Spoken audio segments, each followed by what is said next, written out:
and welcome to West Country Wanderings. Welcome to my monthly vlog for the month of February 2024. This is a very special one because this month I celebrate the 3rd anniversary of West Country Wanderings here on YouTube. Can't believe it's been 3 years since I started making videos, and the very first video in Dartmouth, and I'll talk more about that later in today's video. But first of all, where are we today? It's one of those very strange moments where I can actually say I'm standing in two countries. I'm actually, my front foot and the camera is actually outside of the West Country Wanderings region because it's in the country of Wales. But the rest of me is in Gloucestershire in England, and I'm standing right over the centre of the River Wye. You can see it there. I'm in the village of Redbrook. Part of the village lies in Wales, upper part of it, or to one side of it, because as you drive down the road to meet the main road between Monmouth and Chepstow, the road signs are in Welsh and English, and part of it lies in Monmouthshire. Excuse my Welsh, but I think it's called Sfinway, Welsh name for the county of Monmouthshire.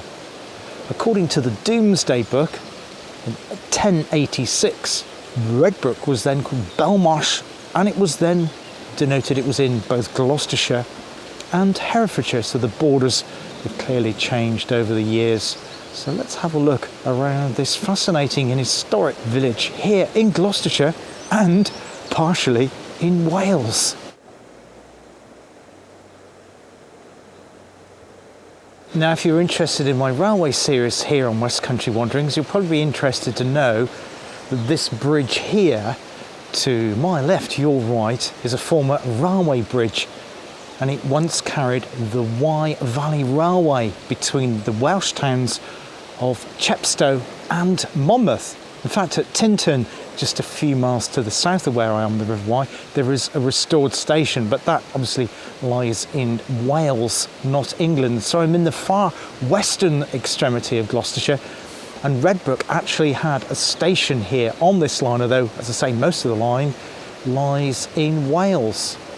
That wasn't the only railway story here. As well as the station being just over there, just north of that was a junction, and it carried another line between the Forest of Dean town and Colford, going on to the Welsh town of Monmouth, and the two joined up just a little bit north of the village here. We're now looking at the Welsh side there.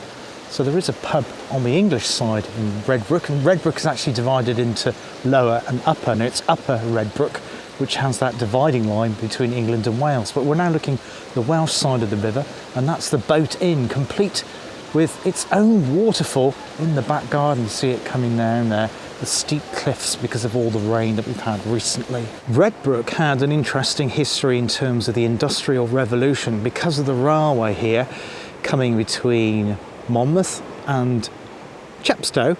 It brought up tin from Cornwall, and that tin was processed here in the village.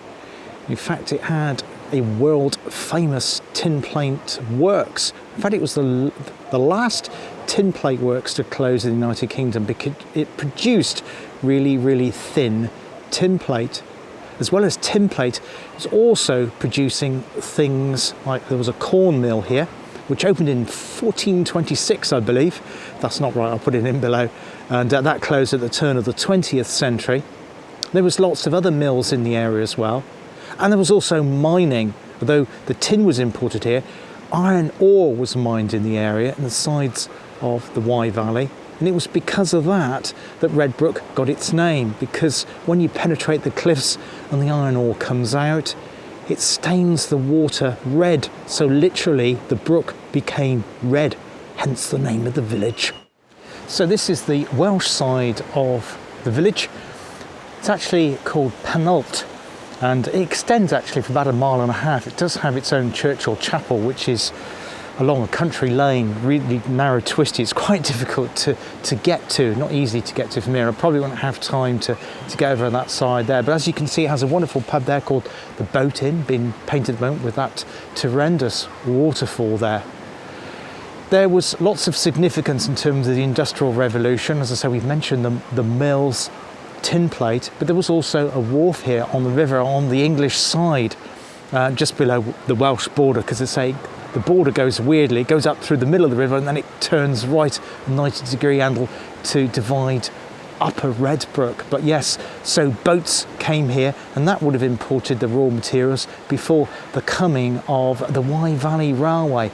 Very fascinating and interesting village. So I've crossed over the bridge onto the Welsh side, so we're now in Wales and I'm standing on the track bed of the former Wye Valley Railway. So down in that direction is Tintern and Chepstow, where the line crosses over again, going through the Tiddenham Tunnel, which we have covered partially before, not fully, because there was restricted access to the tunnel, and it will be reopening later in the springtime, because of the reason for that is due to bats. Last time it was closed, but hopefully we'll be able to cover that section as it goes through the lower part of the Forest of Dean, the lower part of Gloucestershire in England. But we're here in Wales at the moment, a rare exception out of the West Country Wanderings region. I'll be heading back into the English side of the village shortly. But just to point out that around here, there were many quarries.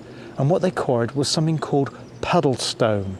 And that rock, puddlestone, is very suitable for making millstones. So the large giant stones which are used for grinding corn, including in this area the large corn mill that was once in this area here, but not just for this area, many areas as well. And later on, as the railway was built, some of those quarries were served by the railway here, and often they would be then taken down into trows, similar to what we've seen on the River Severn, wide trows, to export the millstones from here. A lot of the quarries, though, closed towards the latter part of the 19th century, and those quarrymen then found employment on the other side of the river, on the English side of the river, in the large Redbrook tin plate works, which was famous for producing very thin tin plate. And as I say, it was the very last tin plate works to close in the United Kingdom. So the whole thing came from making millstones, providing millstones, and then going over to tin plate to closure of that, and now to the very quiet place that it is today on the banks of the River Wye. Now I'll come back to telling you some more about Redbrook and the surrounding area later in today's video. So I've hopped over the bridge again. We're now on the English side. We're in Lower Redbrook. There is the Wye again. And just to point out that this was the start of British tourism, in fact world tourism, when all the great and the good went on those huge tours, the Grand Tour in places like famously Venice, wasn't it? They went all over Europe. A quieter and cheaper version of that was to come to the Wye Valley. Further up there lies the town of Ross-on-Wye in Herefordshire, which I've covered a couple of times before here on the channel. And it was in the valley itself where the picturesque movement started, with people coming along here for shorter breaks to do painting towards the end of the 18th century. It boomed in terms of tourism in the 19th century, just as the Industrial Revolution was starting to decline and wane. It's been 11 videos this month here on West Country Wanderings. Difficult month for filming for a couple of reasons. First of all, the weather has been atrocious. It's been so wet. We've had so many wet days throughout the month. Today was one of the rare dry days. Luckily, managed to fit this one in before the end of the month. It's a leap year this year, so the last day is the 29th. I'm filming this on the 27th. And the other reason for the curtailing of the videos in terms of their number is the fact that I went down with some kind of virus, flu-type virus, not sure what it was, which laid me low for over a week. So I apologise, not quite the normal amount of output that I normally would expect, but 11 is okay considering I've got those two excuses. There's my little chit saying I've got my excuses. I didn't quite complete my homework, but hope you enjoyed the videos this month. We'll just go through and read some of the very best comments. The first one to land was Cowstock part 2 in my Cornwall series, when I was looking at the village itself, Tamar Valley, not that dissimilar to the setup here in the Wye Valley, because also there was lots of the Industrial Revolution going on in Cowstock too. That's now declined, and now that has also been replaced by tourism. I had a great comment on part 2, and that was from Malcolm Richardson. Hi Malcolm, thank you very much for your comments.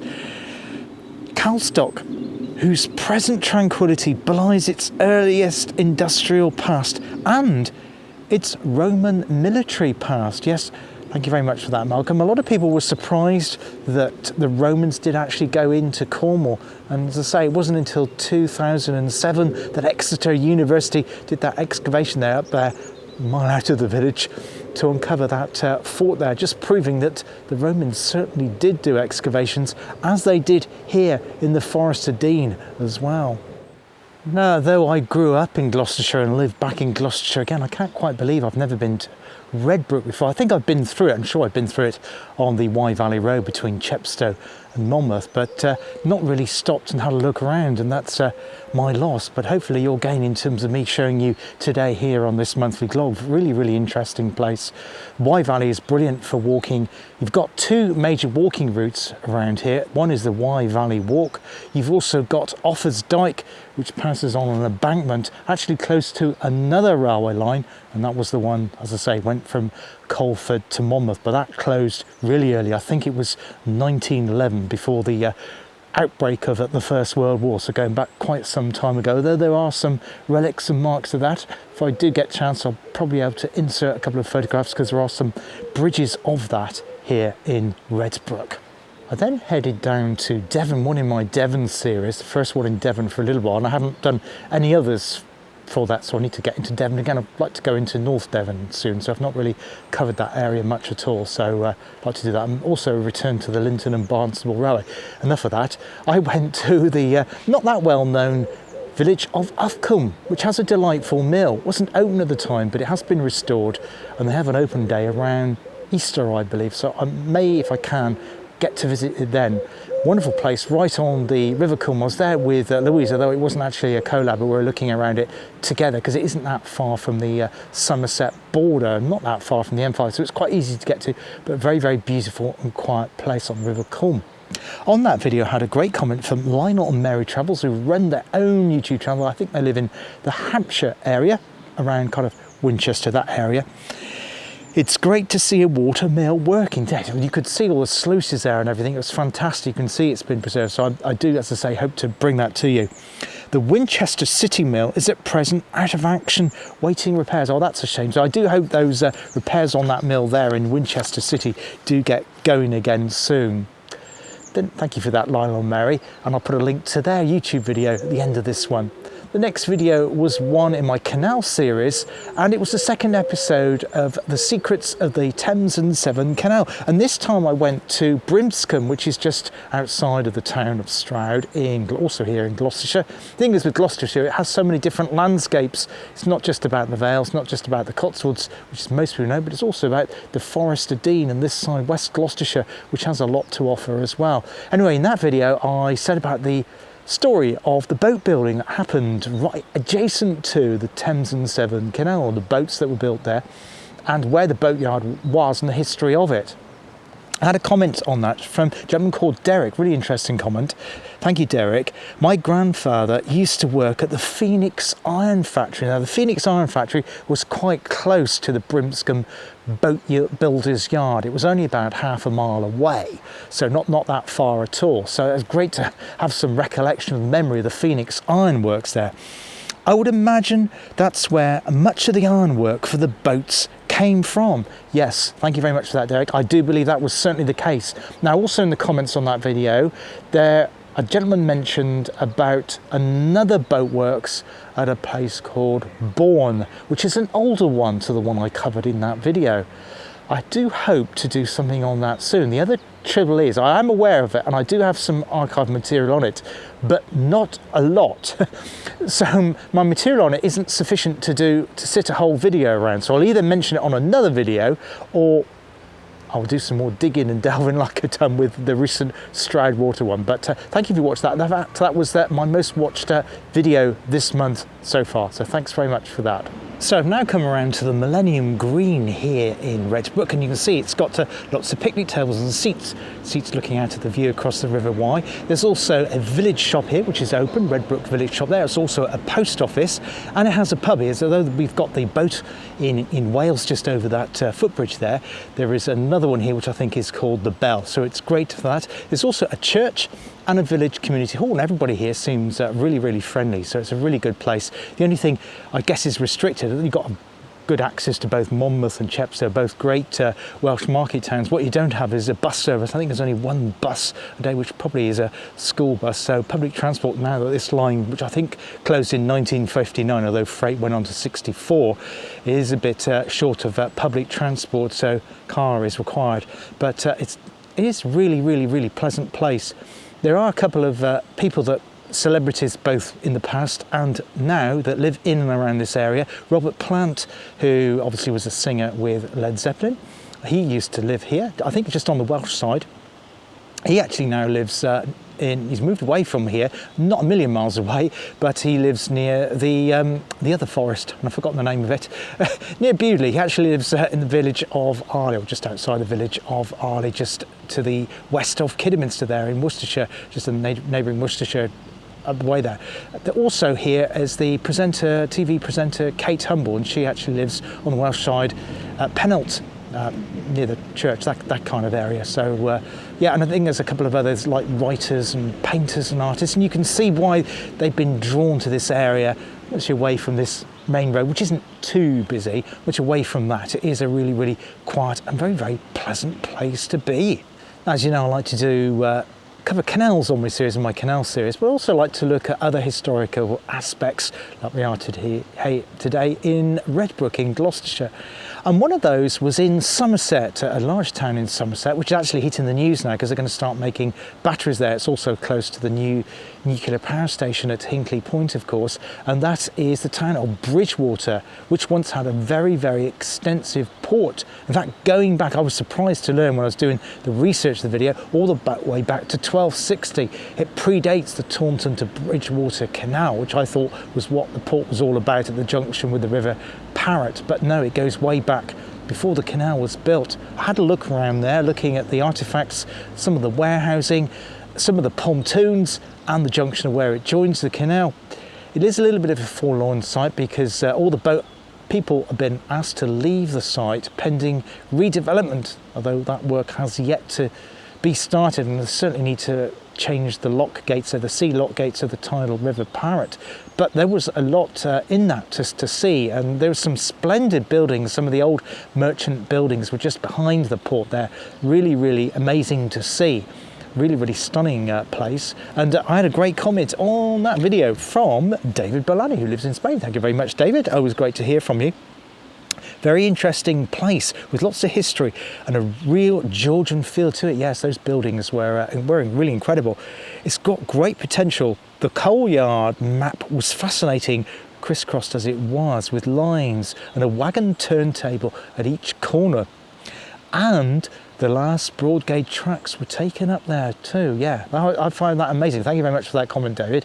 And it was really amazing to find that. I didn't know that. It was literally on one of those interpretive boards like I've seen here, dotted around Redbrook as well. I'll probably pick up a couple more of those. And it was fascinating to see that was the last place, GWR, where they were ripped up, not replaced with standard gauge, because it was when the coal yard there closed. As I mentioned about the tin plate works here, which was the last one to close in the United Kingdom, I've got a great write-up from one of the last people that worked there. In fact, the last manager of the tin plate works, who was one Sidney Horton, and he puts an amazing picture of what life would have been like in the tin plate works there. To stand in a rolling mill in full swing was a fearsome experience. The heat, the smell of hot grease and human sweat, the noise of the hissing steam, the clanging of steel bars, the glare from the furnace, the sight of red-hot bars being lifted, all combined to overpower the senses. It's really hard to imagine what life would have been like in that tin plate works. In fact, it was 3 mills. We had one that was called Baby Mill, Rock Mill, and Big Mill. I think the Big Mill was obviously the biggest. I'm guessing that's the case. And they were each powered by 2 large steam engines. They're actually Cornish beam engines presumably brought up by boat up here, the River Wye, and they were used to power the tin plate overall. But yeah, it's really difficult to imagine the heat, the sight and the smells, and particularly the noise, which would have echoed all around the valley here, because you've got the valley sides come in really, really close. It would have been very, very loud, and it's just so hard to imagine that in this peaceful and tranquil Gloucestershire and indeed Welsh village. Now I'm walking along the old railway track bed. This is in the direction heading towards Monmouth. Chepstow is behind me, and the bridge which crosses over the River Wye, where we started our video today. I've just had a wander around Upper Redbrook. It's very difficult to film up there though, so I'll just have to do it by inserting photographs that I've took. You've got an interesting bridge, which is in fact an incline. Nothing to do with this railway, but to do with the tramway that went between Colford and Monmouth originally. And it had a connection down to the tin plate works in Upper Redbrook. Very, very steep incline. Insert it now. And the bridge there over the road, which leads back to Colebrook and Newland, is still in existence. Wonderful place to see that. It's really, really good to see that. There isn't a lot to see in Upper Redbrook in terms of where the tin plate works once was, although you can see the brook that runs through the village there, and it goes through someone's gardens. You can make out kind of bits of brickwork, little bits of arches and little telltale signs that was something prior to the housing that is there now in people's gardens. You can see bits and pieces, but you can't kind of piece it together as to what bit went where of those 3 mills that I mentioned earlier in the video at Redbrook Tin Plate Works. Oh, in case you're wondering, no, I haven't lost my hat. I just had lunch in my car parked up there between Upper and Lower Redbrook, and I've left my hat in the boot of my car, in case you're wondering that. The next video that landed on my channel for the month of February 2024 was Shepherd's Delight, Cotswold Walks 18, and it was from Painswick to Sheepscombe. Yes, I picked it was a Saturday, so it was a little bit busy in Painswick, even where I started at.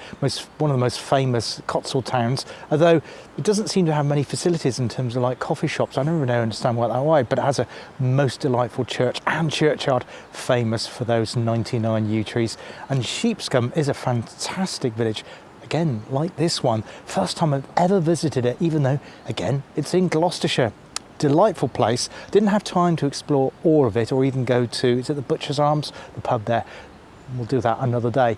I'll probably do a circular walk around the Cranham Woods. But yeah, wonderful place. Had a great comment on that video from Kathy Dyer. Hi, Kathy. I love the views from Painswick Town and the hills. Isn't Sheepscombe Church unusual? Yes, it certainly is. Really interesting design. It's like the designer, the architect, couldn't quite work out what he was going to design it to be. It was a he. I've forgotten their name, but I'll put it in below. And they kind of decided to have a spire, and then they changed their mind and have four little tower turrets on it, but they weren't very big. But very, very unusual. Not come across anything like that before. Kathy also adds, I don't fancy some of those muddy paths. Yes, sections of it quite muddy. It's not too bad here today, even though we've had heavy rain. I think if I'd come here about a week ago, I would have been underwater here, because this is part of the River Wye floodplain. Before I go on to the next video that landed in the month of February, I want to cast your minds now back to February of 2021, when my very first video landed here on West Country Wanderings. And that video was entitled Wanderings Around Dartmouth, as in the delightful town in the South Hams in South Devon. I really recall many memories of making that video. I remember doing the research for it, and some bits of it I had forgotten, but I certainly vividly remember, and I've mentioned this before, but in case you haven't missed it, buying the kit that I use, vlogger's kit with the microphone, selfie stick, kit lens, camera, doing it set up in the apartment I was living in at the time, thinking, oh, this is great, I can talk to a camera, this is fine, this looks okay. And then realising when you get out into a town, where a very, very difficult thing it is to do, to start talking. You haven't done it before. Sometimes I still struggle with it, but I have a bit more confidence then than I did 3 years ago.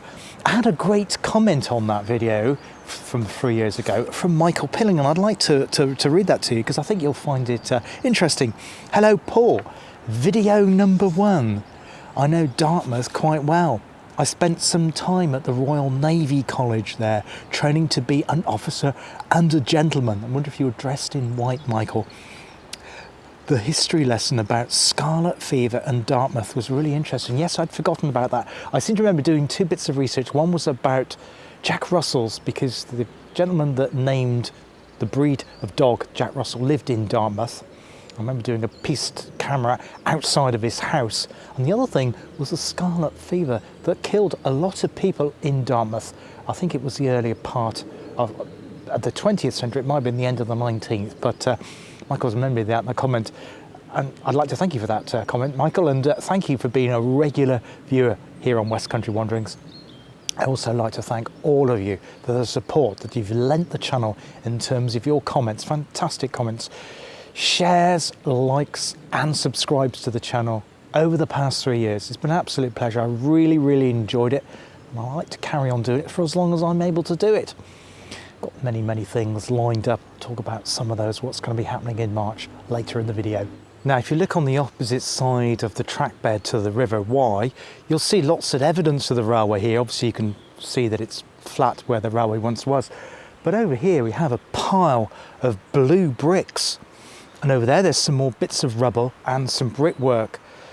I think the station itself was a little bit further on, near Millennium, or possibly on Millennium Green, although there's no traces of it now that I can see. Maybe the rubble was moved here when they did the clearance work on the station to flatten and level the green there. But lots of evidence here. And like we see on doing the Lost Railway walks here on West Country Wanderings, there's the usual fence posts and bits of rail and straining posts, all that type of thing is all in existence. But I just can't help thinking what a fabulous line this would have made as a heritage line running from Monmouth to Chepstow along the beautiful Wye Valley. Just imagine it, particularly in the autumn, with sunlight coming through, the railway carriages, golden leaves on the trees, and the river going past. It would have been absolutely spectacular, but alas, no more. And one of the things I like to do here on West Country Wanderings is cover the entire larger West Country Wanderings region.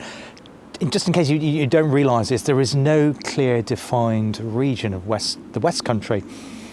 There is the Southwest, and in terms of government terms, it does include Gloucestershire and everything south of that, so Somerset, Bath, Bristol, Baines, North Somerset, Dorset, Devon, Cornwall, etc.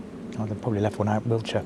Yes, so it includes all of those counties, but West Country doesn't have a very clear defined definition. I also include in my region both Worcestershire and Herefordshire. One of the reasons for that is because it's easy for me to get to those places because I live in Gloucestershire, Herefordshire and Worcestershire, both very close by. Officially, they're not in the southwest because they actually come under, in the lowercase, West Midlands, not to be confused with the urban West Midlands, which is Black Country, Birmingham, Coventry, Wolverhampton, nothing to do with that. And in fact, Herefordshire and Worcestershire are largely very rural counties, very similar to Gloucestershire and indeed other places in the West Country, southwest. So that's why I include those counties, and a lot of people that live in and around those two counties consider themselves to be more sort of West Country-like rather than in a big urban environment, which of course they're not. So that explains that, and I like to cover as much as I can of that all the time. And to that end, I took a trip recently down to Dorset, somewhere which is harder for me to get. It's a bit different. Herefordshire and Worcestershire is easy to get to, as indeed places like Bristol, Bath, northern part of Wiltshire, and Somerset's quite straightforward. But Dorset is harder to get to, but either by rail or road. It's quite a long, you're looking at about 3-hour trip either way, perhaps a bit longer. As indeed Cornwall, we'll come on to that later. But anyway, I spent a little bit of time down there, made 3 videos in that day, in the one day, should I say. And the first video was West Bay Railway Station, which has been wonderfully restored. It was a extension railway off the Bridport branch. Alas, that's no more too. But the station at West Bay, which was a small fishing port, now it's quite a big tourist area. And that was the aims of the GWR, to do that extension from Bridport to West Bay, to get it building up. That never materialised, so the line closed in 1930, but the station's been wonderfully restored. Had a great comment on that video from Martin Bradshaw. Thanks very much for your comment, Martin. Hi Paul, this stirred a few memories. I spent all my childhood holiday in West Bay in the 1950s. I remember catching the train from Maiden Newton to Bridport. Sadly, all gone now. Delighted to see the restored station there. Yes, indeed. In fact, it's a restaurant with carriages on a line which was put in by the nearby Swanage reserved railway a few years ago, so you can actually have a meal on the carriages there. And thank you very much, Martin, for your great comment. The other thing about my channel is it doesn't have a primary focus other than it covers what I consider to be interesting places in and around the West Country region, which I've just explained about that area that I cover. And I don't focus in on railways, I don't focus in on canals. I do obviously cover those two topics. I also cover walking. And it was to the third one of those that I cover here on the channel. I went to Dorset recently and looked at the Southwest Coast Path to a place called Ypres. Beautiful little cove there. I had a fantastic day in terms of the weather. It was stunning. And it was, yeah, just a wonderful, wonderful day. I was just still getting over the virus though, but it's just one of those wonderful walks, and the lighting was just, everything came together, and yeah, really, really nice. So I do like doing beaches and coast, as well as places like rivers and villages as well. So all of those that makes up what I think culturally is what the West Country is all about. I had a great comment on that video from David Birdsey. Happy memories for me of my parents camping for many years at Ypres Mouth. Thank you. And I thank you very much, David. And I really like it when I make a video, it brings back memories of people where they used to go on holiday, or maybe where they used to live. Maybe they've emigrated away from West Country or United Kingdom now, and they find it harder to get back here again. So I'm showing them places that perhaps they once saw previously that they find hard to get back to now. I find that a real pleasure to be able to do that, and I think other YouTubers do as well.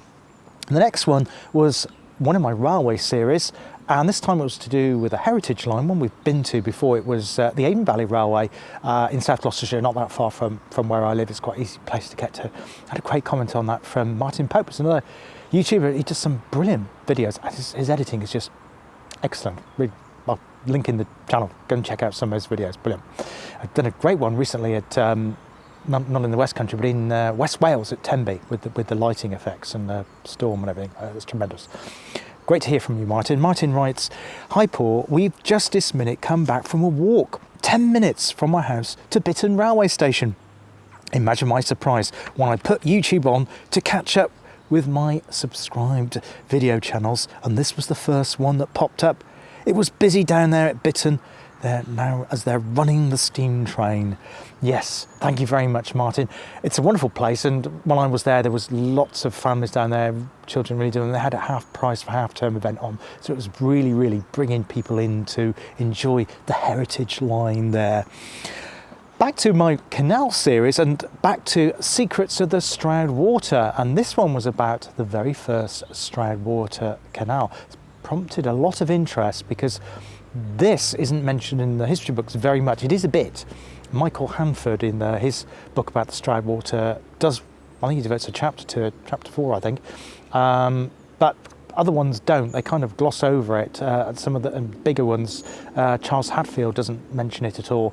So the significance of it has been kind of lost. So by making this video, I was hoping to kind of bring it back to the fore again, because I consider it to be really important.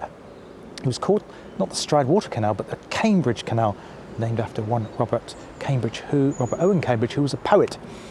Obviously had lots of money, but he decided to build his own canal so he could entertain his guests that came to his house at Whitminster House, also here in Gloucestershire. It was actually the very first canal in the United Kingdom that was built solely for pleasure. So again, as I mentioned in the video, it's something we associate with canals now, with narrowboating and holidays. Again, I had a great comment on that from Lee, who also lives in nearby in Gloucestershire.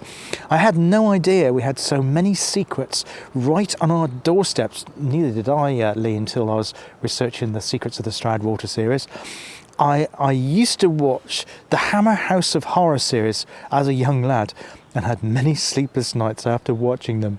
I can recall spooky houses and wonder if one of them was Whitminster House. Yes, thank you very much for that, Lee. And the reason he mentions that is because Whitminster House was used at least 2 or 3 times, I think, for the Hammer House of Horror series. And you can see why, because it's quite a remote location and nice and quiet there, nice and peaceful. So, and it has that kind of Gothic look, although it's much older than neo-Gothic style. Kings and queens have been entertained there over the years. Maybe I ought to do a video just on Whitminster House, but I can't film inside it. It's a private house and just open for events now. Got some wonderful black sheep over there on the other side, on the Welsh side of the River Wye there, but a couple of them are coughing there. Do they get the sheep equivalent of kennel cough? I don't know. So if you can hear coughing, it's not somebody around here, or me, indeed me, but yeah, it's the sheep on the other side, on the Welsh side of the River Wye. Now, another thing I like to do on the channel is to do short bite videos, as well as doing the longer format, like a monthly log or a Lost Railway walk or a coast walk or that sort of Cotswold walk, that sort of thing, because sometimes you don't have time to make the longer ones. Obviously do take quite some time to both film and to edit, so I'd like to give you different things to watch which do take a little bit less time for me. And one of those was the third one I did on my Dorset trip. I went to the town of Bridport, which is a couple of miles up the coast from West Bay. West Bay is that kind of odd suburb of it was actually called Bridport Harbour before it was kind of renamed West Bay by effectively GWR when they did that extension. I digress. Bridport, interesting town, because it was the town that made boats, sails and rope for many, many years, going back. It was one of the King Henry II, I think, commissioned it as a charter to make that back in 1200 and something. So there's lots to see in the town there. I had a great comment on that video from my YouTube pal Louise, who runs a channel called Southwest Sundays. If you haven't already subscribed to her channel, have a look at her channel, and please consider subscribing to some excellent videos. Again, similar area to what I cover here in the West Country. She lives in the bit more south of me in Somerset, so she covers more videos around the area, but equally she also covers wider afield in Devon and Cornwall and Dorset as well. She's done some brilliant ones. Anyway, great comment from Louise. Very relaxing music and the birdsong and beautiful images. I have only briefly visited Bridport on a Saturday morning for a park run, and then a lovely wander around the town's market. It's a lovely town. Yes, thank you very much, Louise. Yeah, I really think so too. Really enjoyed my wander around Bridport, and it seems to have a place with so much to offer. And finally, for this month, just recently gone up over the past 24 hours, is another one in my Lost Railway Walk series, part 10 this time. And this was actually the first part of probably going to be 3 parts, I would think, maybe even a little bit more, I don't know yet. The Tramway, which is in South Gloucestershire and runs between Coldpit Heath down to the River Avon, the river that goes between, well, Chippenham, Bristol, Bath, etc.